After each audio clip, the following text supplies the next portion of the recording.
थी, वो कभी कभी क्या कर रहे थे कि किसी पार्टी का एक मतलब नई दिशा है, वो आए इस पार्टी में, वो जुड़े इस पार्टी से। एक बार बात हुई थी कि उन लोग चाहिए हर क्षेत्र में।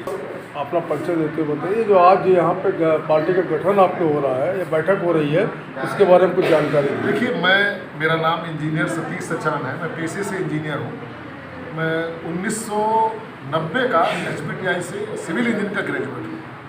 मैं 16 साल स्टेट गवर्नमेंट में सर्विसेज में रहा हूँ और अन्ना जी के आंदोलन के समय मैंने सर्विस से रिजाइन किया। इस समय में जो हमारा जीवन का जो उद्देश्य है वो केवल एक ये है कि मैं एक बहुत गरीब परिवार से आगे बढ़ा। आगे बढ़ने में केवल एक कारण रहा है कि शिक्षा मेरे को मिली। और हम जब पढ़ते थे उस जमाने में शिक्षा लगभग निःशुल्क थी। मतलब 5,000 रुपये में इंजीनियरिंग कर गए, 1 रुपये में फीस में इंटर कर गए। आज जो देश में अब जो हालत है, एजुकेशन इतनी महंगी है कि मुझे नहीं लगता है कि साधारण कोई अभिभावक अपने बच्चों को अच्छी शिक्षा दे पाए। बच्चे हमारे बहुत अच्छा पढ़ना चाहते हैं, क्योंकि अब जो देश का वातावरण बना है, उसमें बच्चों की सोच रीच बहुत बड़ी है, लेकिन बच्चों को वो सब करने को नहीं मिल रहा, क्योंकि पेरेंट्स वो फीस नहीं जमा कर सकते। आज देख रहे हैं ना लखनऊ में कितना बड़ा हम लोग वो संवेदनाएं हैं, कितनी बड़ी घटना हो रही है।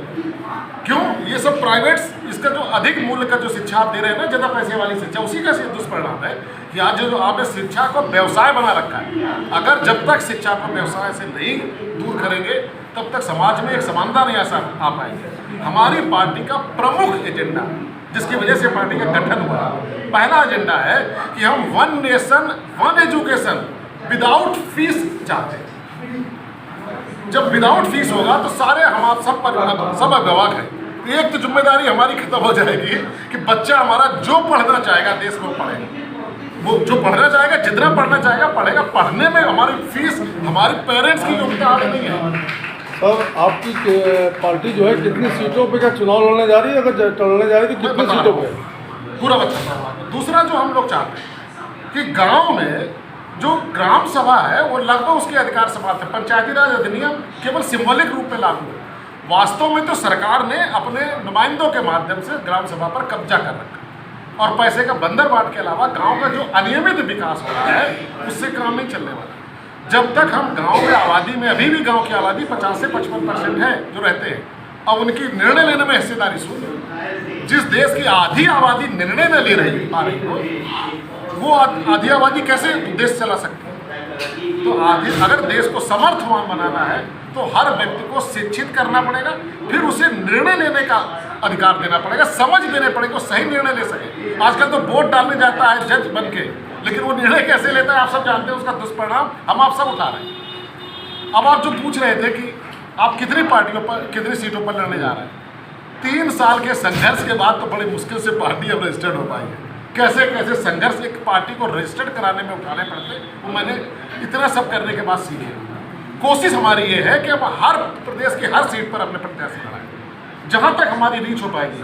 हालांकि ये पैसे का युग है और अभी हमारे गांव में लोगों के पास 10,000 रुपये जमा करने के नहीं मिलेंगे कि फीस को वो टोकन जमा कर लें, जो सिक्योरिटी मनी है। कहाँ से लाएंगे वो लोग?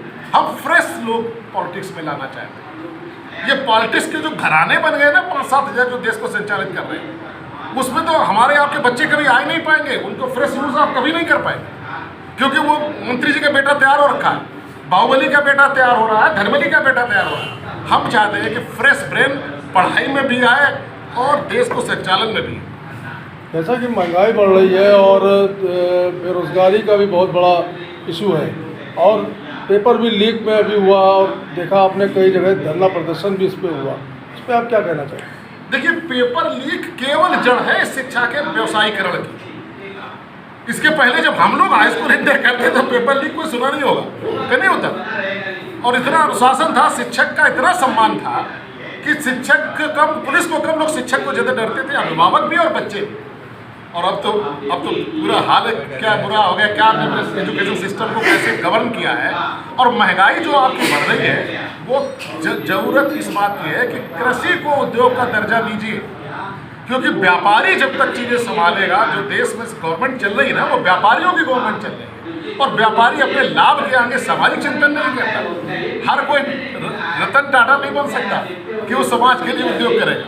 लिहाजा जो महंगाई बढ़ रही है, ये तभी ठीक कर पाएंगे आप जो कृषि की आमदनी आप बढ़ाएंगे, कृषि बढ़ाएंगे। अभी जब ऊपर जिस साल फसल अच्छी होती है उस साल देश में खुशहाली रहती है, जिस साल फसल खराब होती है तो नहीं होती। अभी देखा गया गैस पे दाम बढ़ा, पेट्रोल पे दाम बढ़ा, इस पर क्या बात करें? इस पर आप बात क्या कर सकते हैं? दाम बढ़ना तो ऐसी प्रक्रिया है कि गवर्नमेंट पॉलिसीज पर है, इस पर हम जैसे छोटे पार्टी के लोग क्या कमेंट कर सकते हैं, क्या उम्मीद करते हैं? क्या चुनाव में आप किसी से गठबंधन करेंगे या अकेले?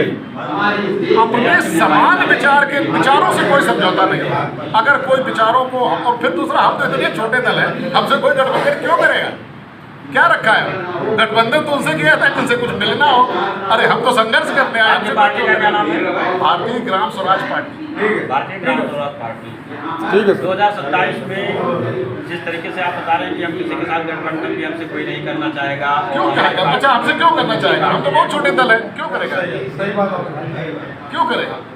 वैसे एक बात मैं आपको आश्वस्त कर दूं कि जब तक पार्टी का राष्ट्रीय अध्यक्ष मैं हूं, यह पार्टी सिद्धांत से कभी नहीं बदलेगी। जो इन टारगेट्स को अपने थीम में, अपने चुनावी एजेंडे में रखेगा, संदेह उसके साथ खड़े होंगे। लेकिन अगर वो एजेंडे में नहीं रखेगा तो उसके साथ खड़े होने का हमारा कोई मतलब नहीं। यह पार्टी हम लोगों ने कोई व्यवसाय, राजनीतिक व्यवसाय करने के लिए नहीं बनाई। ठीक है सर, थैंक यू।